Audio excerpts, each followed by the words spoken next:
গত কুরবানি ঈদে গরু বিক্রি করে জাল টাকা পেয়ে প্রতারিত হয়েছিলেন বৃদ্ধ রইসুদ্দিন। সেই ঘটনা নজরে এসেছিল চিত্রনায়িকা অপু বিশ্বাসের। নিজ খরচে তিনি রইসুদ্দিনকে সৌদি আরব পাঠিয়েছিলেন পবিত্র ওমরাহ পালন করতে। সেই রইসুদ্দিন ওমরাহ করে ফেরত এসেছেন। আজ তার আমন্ত্রণে অপু বিশ্বাস গিয়েছেন রইসুদ্দিনের গ্রামের বাড়িতে। অপুর ফেসবুক আইডি থেকে একটি লাইভ করা হয়, যেখানে অপু বিশ্বাসকে রইসুদ্দিনের বাড়িতে প্রবেশ করতে দেখা যায়। রইসুদ্দিনকেও দেখা যায় অপু বিশ্বাসকে অভ্যর্থনা জানিয়ে বাড়িতে নিয়ে যেতে। আশেপাশের মানুষজন অপু বিশ্বাসকে দেখতে ভিড় জমান।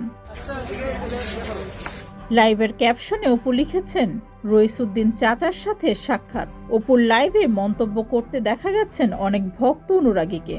প্রত্যেকেই অপু বিশ্বাসকে প্রশংসায় ভাসিয়ে দিয়েছেন। কুরবানি ঈদে রইসুদ্দিন আলোচনায় উঠে আসেন। নাটোর থেকে উত্তরায় দিয়াবাড়ির কোরবানির হাটে নিজের পোষা গরু বিক্রি করতে এসেছিলেন, কিন্তু এক প্রতারক ক্রেতার কাছ থেকে 1,23,000 টাকা পেলেও এর মধ্যে 1,21,000 টাকাই ছিল জাল।